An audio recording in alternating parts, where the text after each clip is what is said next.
May 5th, 1702. One of your main concerns, my very dear brother, must be to apply yourself to interior prayer and to the classroom, because these are your two principal occupations, the ones for which you will render God a detailed account. My very dear brother, you must allow yourself to be led as a child of obedience, who has no viewpoint other than to obey and to do God's will through obedience. Take great care never to use terms such as I want, I will not, or it must be. These expressions and ways of speaking are horrible and can only withdraw God's graces, which he offers only to those who have no will other than his. Self-will by itself leads to hell, as St. Bernard says. When your mind is troubled by worries, make them known to your director. You will see that God will bless you and either give you the grace to bear them for love of him, or relieve you of them. Guard carefully against allowing yourself to act according to whim, because such behavior is a horror to God. Obedience is the principal virtue you must develop. In interior prayer, abandon yourself often to God's guidance. Frequently tell him that you want nothing but to accomplish his holy will. In his holy love, I am, my very dear brother, totally yours, De La Salle.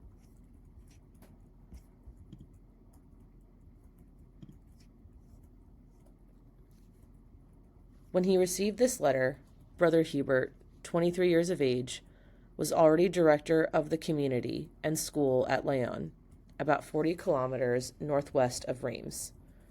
The school at Leon was one of those established by Adrien Niel in 1682, when De La Salle was taking his first tentative steps toward total commitment to the Christian education of the children of poor families. The community there consisted of 6 brothers, who conducted 2 schools. Brother Clement, about a year younger than Hubert, was in charge of the second school. But the position of director must have been quite a heavy responsibility for so young a man as Hubert. This would account for the detailed advice De La Salle gives, advice of a personal nature, as well as general recommendations for the guidance of the community and the management of the school. Paris, June 1st, 1706. I was greatly consoled to learn from your last letter, my very dear brother, that your frame of mind is one of complete abandonment.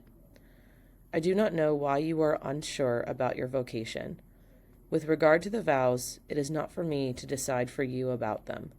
Your decision must come from you.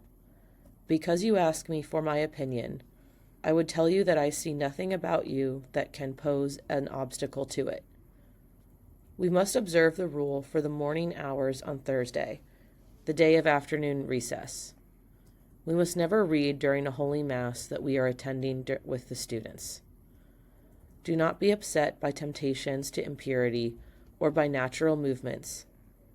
Try to think of something else. When you feel yourself giving in to impatience in class, briefly remain poised and silent until the feeling has passed.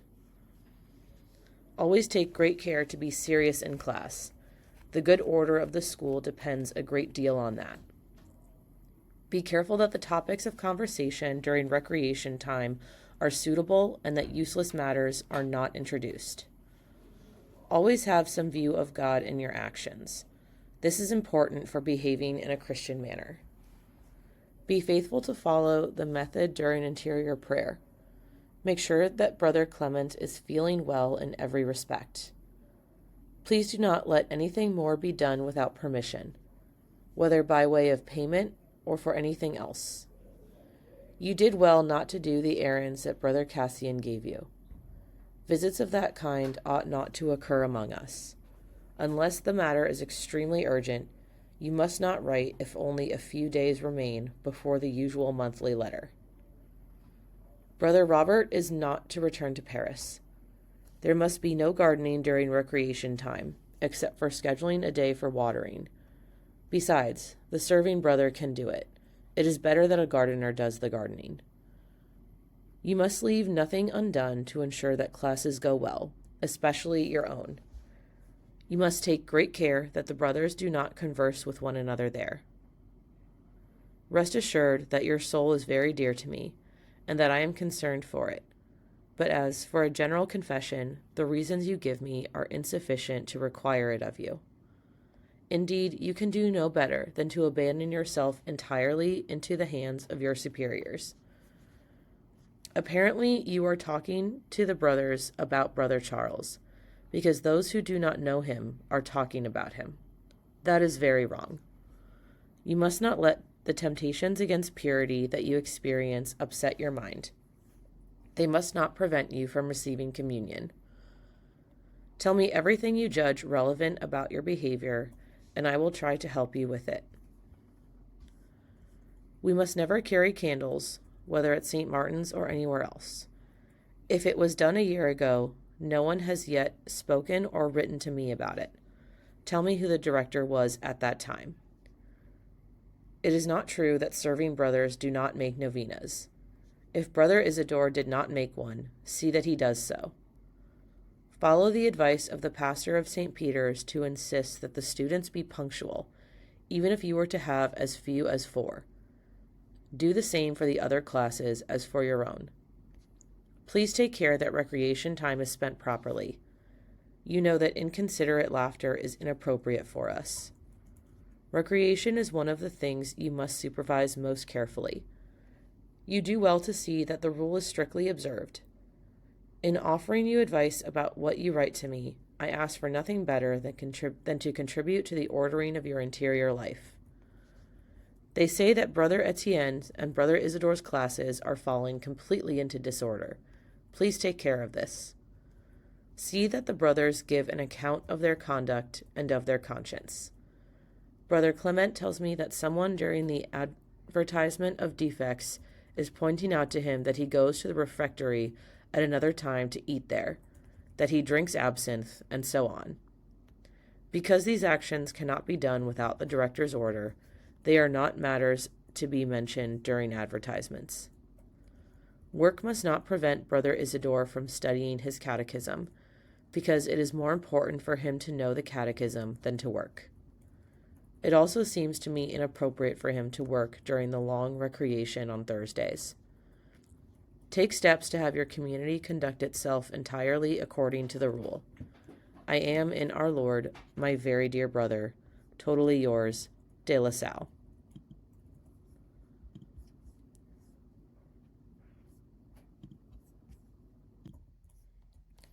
The 6 brothers of the Leon community at the time of this letter were Hubert, the director, aged 23, Clement, aged 22, to whom letter 50 was addressed 3 weeks later, and who was also mentioned in paragraph 5 of letter 64A, Cassian, otherwise unknown, Robert, aged 30, to whom letters 38 to 48 were written, Etienne, about whom there is no certain information, and Isidore, whose age is unknown, but who made perpetual vows on June 7th, 1705.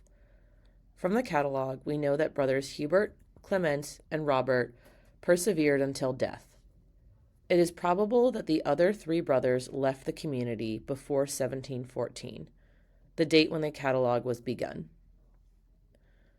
Brother Charles Michel Crest, mentioned in paragraph 21, was born on April 5th, 1674, in the Diocese of Grenoble, and entered the Institute in 1700.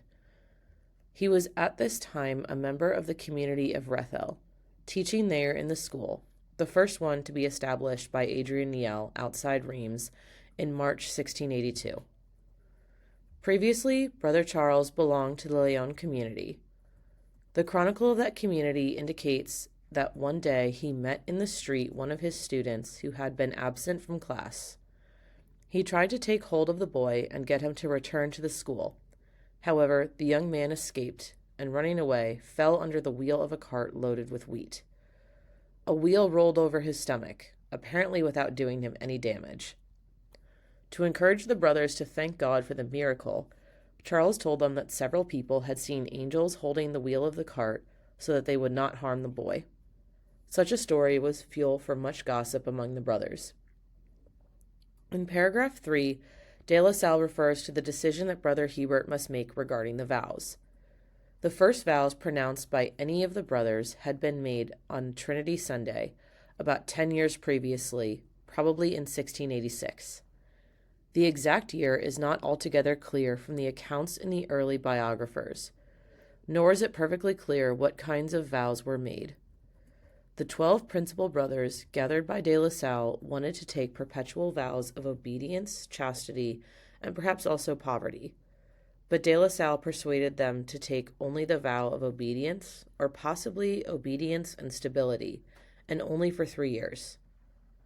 It seems probable, however, that even though the commitment was for 3 years, the brothers renewed these vows annually. It is not until 1694 that perpetual vows were made.